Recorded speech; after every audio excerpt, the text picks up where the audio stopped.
여러분 반갑습니다. 열왕기야 말씀 묵상 시간입니다. 여러분 그동안 평안하고 또 잘 계셨죠? 이번 여름 너무나 무더웠습니다. 저도 한 2달간 방학하면서 재충전하는 시간을 좀 가져보려 했는데 참 무더위와 싸우는 시간이었습니다. 복된 시간 잘 가졌고 이제 9월이 시작되어서 다시 여러분 열왕기하 말씀으로 찾아뵙게 되었습니다. 여러분 열왕기하 말씀은 열왕기 상의 후속 말씀입니다. 열왕기 상의 말씀은 솔로몬의 등극으로부터 시작을 합니다. 하지만 이 솔로몬은 말년으로 갈수록 하나님께 제대로 순종하지 않습니다. 그로 인해서 남북이 이제 분열하게 됩니다. 북이스라엘 왕국이 세워지고 남유다가 세워지죠. 그래서 북이스라엘에 아주 악한 왕들이 많이 등장하는데 뭐 여로보암으로부터 시작해서 근데 마지막에 가서 열왕기 상의 끝부분입니다. 이 아합이라고 하는 왕이 등장합니다. 이 아합은 시돈 여인 이세벨을 아내로 맞아들입니다. 근데 문제는 무엇이냐면 이 이세벨이라고 하는 여인은 이 바알 신앙에 찌들었던 사람입니다. 그래서 시돈 지방에서 유행했던 그 바알 신앙을 북이스라엘에 아주 시스템으로 정착시킨 사람이 이 이세벨입니다. 그래서 북이스라엘은 여호와 신앙을 가지고 하나님을 찬양해야 할 그런 나라였지만 이 아합과 이세벨의 영향으로 그냥 바알 종교 국가가 되어버렸습니다. 여기에 대해 대항했던 이 선지자가 바로 엘리야이죠. 그래서 갈멜산의 전투도 여러분 잘 알 것입니다. 불이 내려서 여호와의 제단을 하나님께서 태우시죠. 그래서 누가 진짜 신인가를 보여줍니다. 그럼에도 불구하고 아합은 하나님 앞에 무릎 꿇지 않습니다. 그래서 그는 결국 전쟁터에서 죽게 되는데 비참하고 수치스러운 죽음을 맞습니다.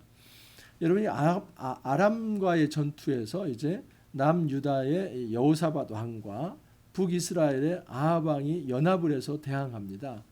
근데 아주 비굴한 이 아합 왕은 여호사밧에게 아주 뭐 치켜 세워주는 듯 하면서 여호사밧 당신이 왕복을 입으십시오. 나는 이제 그냥 뭐 평복을 입겠습니다. 그래서 사실 이제 이 아합은 일반 군병처럼 변장을 합니다. 자기가 왕임에도 불구하고 비겁하죠.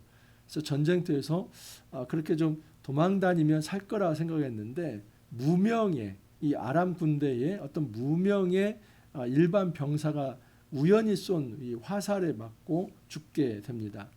그리고 피가 흥건히 흐르게 되는데 그 피를 개들이 핥았다고 합니다. 이것은 굉장히 수치스럽고 모욕적인 그리고 하나님의 저주를 받은 죽음이다라고 볼 수 있습니다. 자, 이렇게 해서 이제 열왕기 상이 마감이 되고 열왕기 하는 이제 아합과 이세벨 사이에 태어난 이 아하시아 왕으로부터 시작이 됩니다. 그래서 1장은 그 아하시아 왕이 2년 통치인데 사실 통치라고 할 것도 없고 그냥 시름시름 앓다가 죽습니다.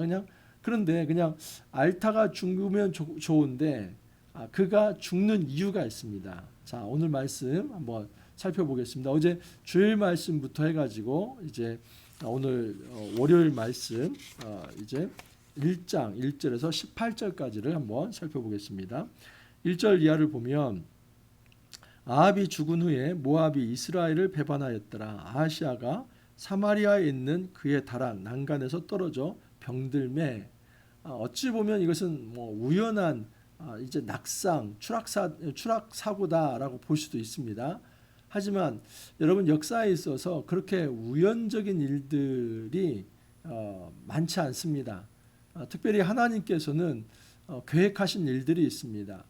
그래서 여기에 보면 이 아하시아가 이 난간에서 떨어져서 병들었다 하는 것은 사실은 하나님께서 아하시아를 경고하는 이제 어떤 사건이기도 하고 네가 좀 잘 돌아와야겠다. 네가 이렇게 가서는 안 된다 하는 것에 대한 이 아하시아가 불의한 어떤 길을 걸어가는 것에 대해서 하나님께서 경고장을 내민 것이다라고 볼 수 있고 또 하나는 회개의 기회를 주시는 거죠. 이런 어떤 사건을 통해서 좀 깨닫도록 하는 겁니다. 제발 좀 돌아왔으면 좋겠다. 그런데 이 아하시아는 이런 자기의 이 추락 사고에 대해서 영적인 어떤 성찰을 하기는커녕 이 일을 통해서 하나님이 아닌 에그론의 바알세붑이라고 하는 신에게 자신의 운명을 물어보려고 합니다.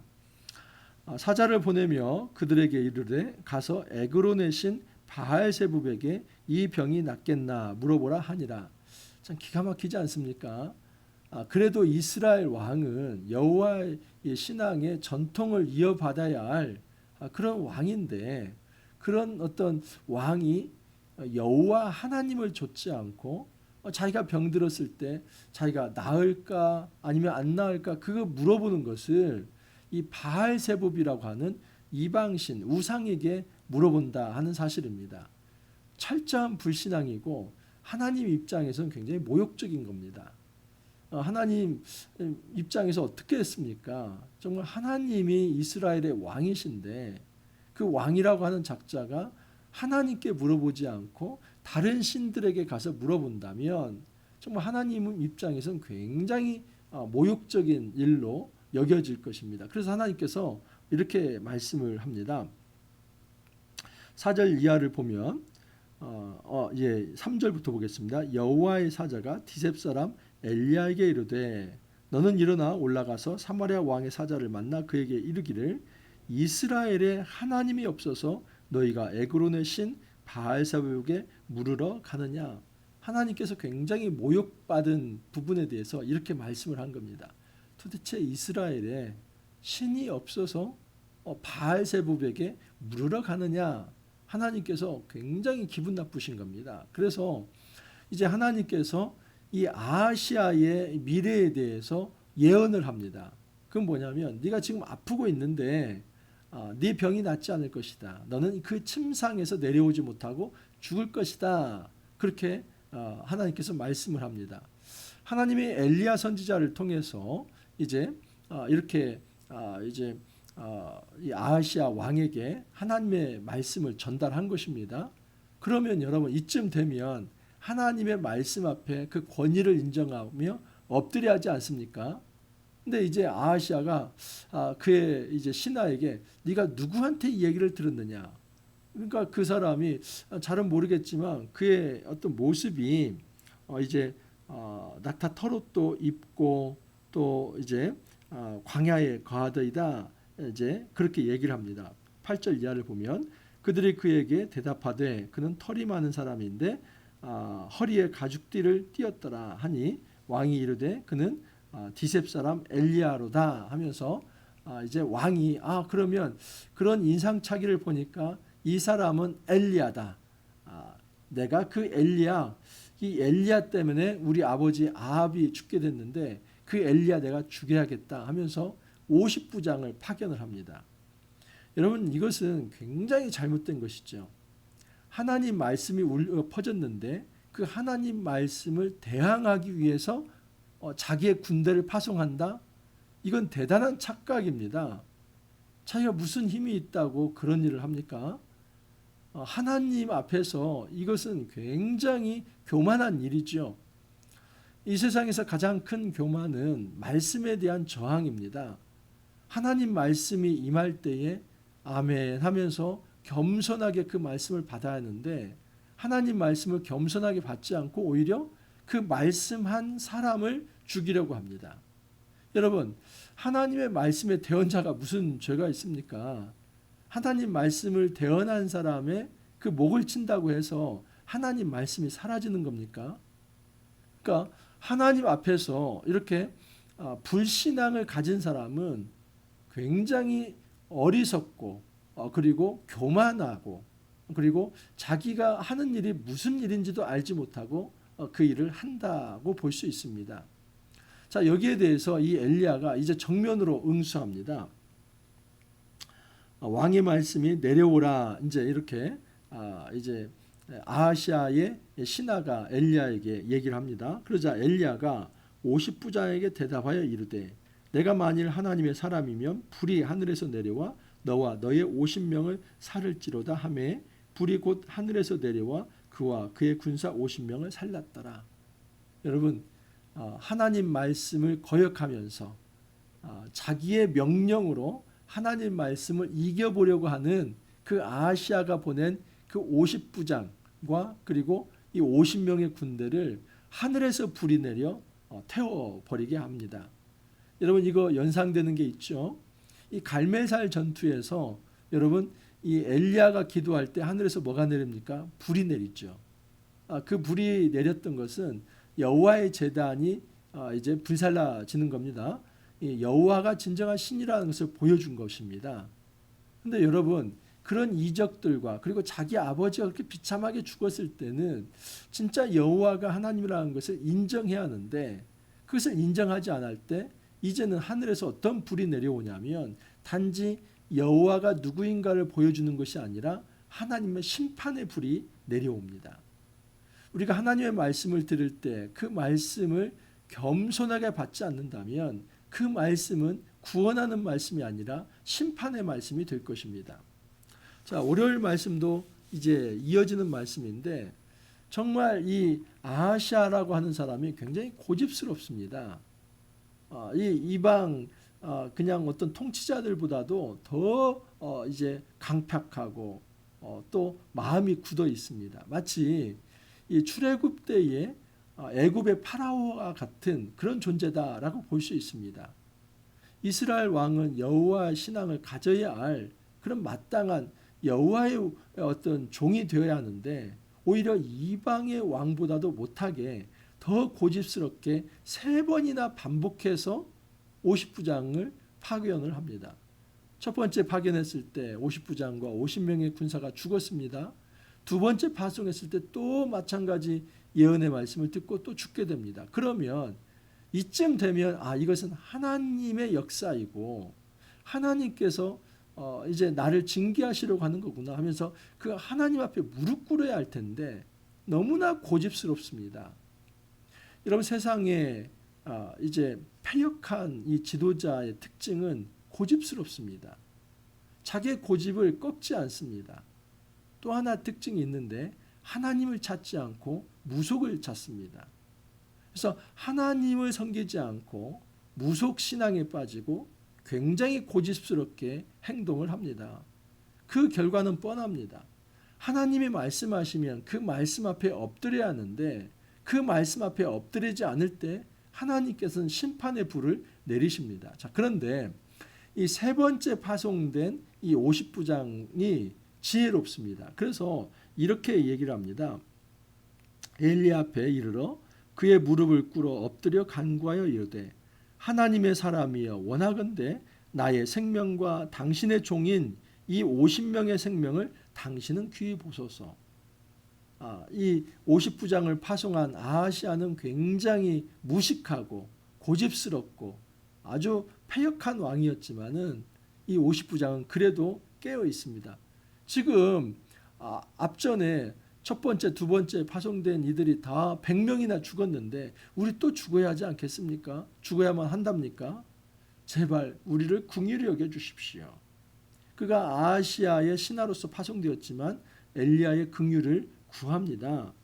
그래서 여호와의 사자가 엘리야에게 이르되 너는 그를 두려워하지 말고 함께 가라고 이야기를 합니다.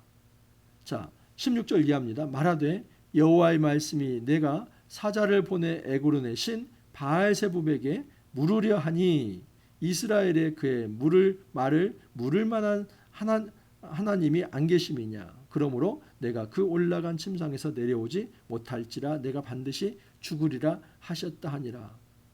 이제 이 엘리야가 직접 왕을 만나서 하나님의 말씀을 3번째 다시 전달합니다. 그 결과 17절을 보면 왕이 엘리야가 전한 여호와의 말씀대로 죽고 그가 아들이 없으므로 여호람이 그를 대신하여 왕이 되니 이 여호람은 아하시아 형제이죠.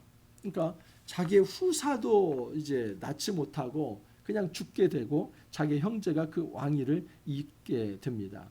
여러분 아하시아 통치의 2년이라고 하는 시간 그가 무엇을 통치했다는 얼마나 좋은 어떤 선한 업적을 냈다는 말이 단 한 줄도 없습니다.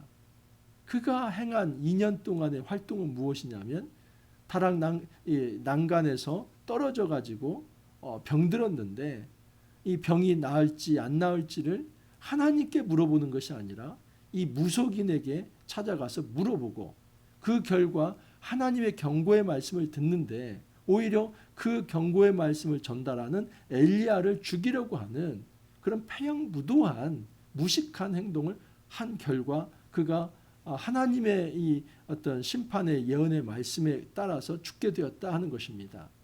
여기서 얻을 수 있는 교훈이 무엇입니까? 여러분, 우리가 하나님의 말씀을 대항하려 해서는 안 됩니다.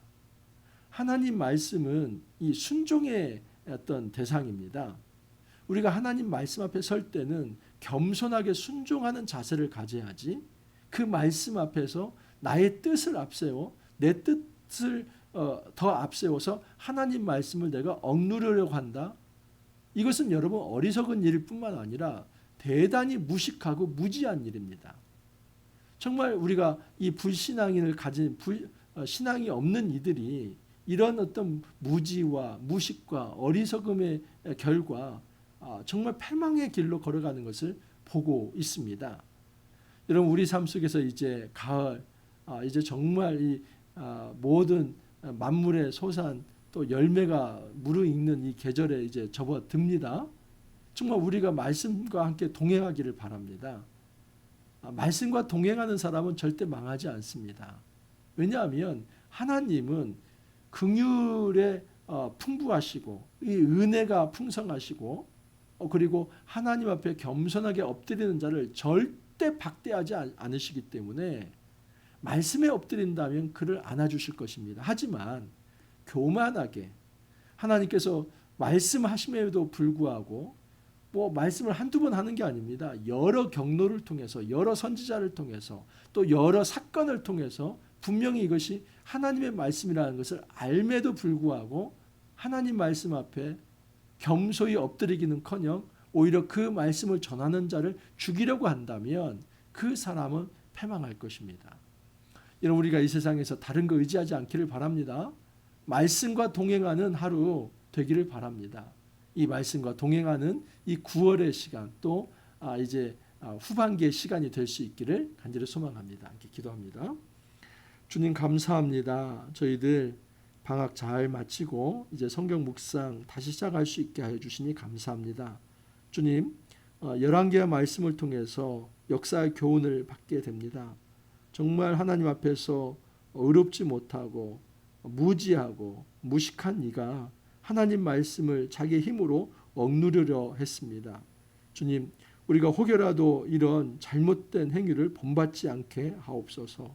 오직 우리가 말씀을 만난다면 그 말씀 앞에 부복하게 하여 주시고 그리고 그 말씀 앞에 순종하여서 하늘의 생명의 선물을 받아 누릴 수 있도록 은혜 더하여 주옵소서. 주님 감사하옵고 예수님 이름으로 기도하옵나이다. 아멘. 여러분 시작이 반입니다. 이제 시작되었습니다. 저와 함께 12월까지 이제 성경 말씀 묵상 쭉 정주행하겠습니다. 말씀만 힘입니다. 말씀과 동행하면 여러분 승리할 수 있습니다. 아무리 힘들고 어렵더라도 여러분 주 안에서 잘 이겨내기를 바랍니다. 말씀과 함께 동행하는 그런 9월 한 달 되기를 바랍니다. 또 여러분 오늘 하루도 잘 지내시고 내일 또 찾아뵙도록 하겠습니다. 감사합니다.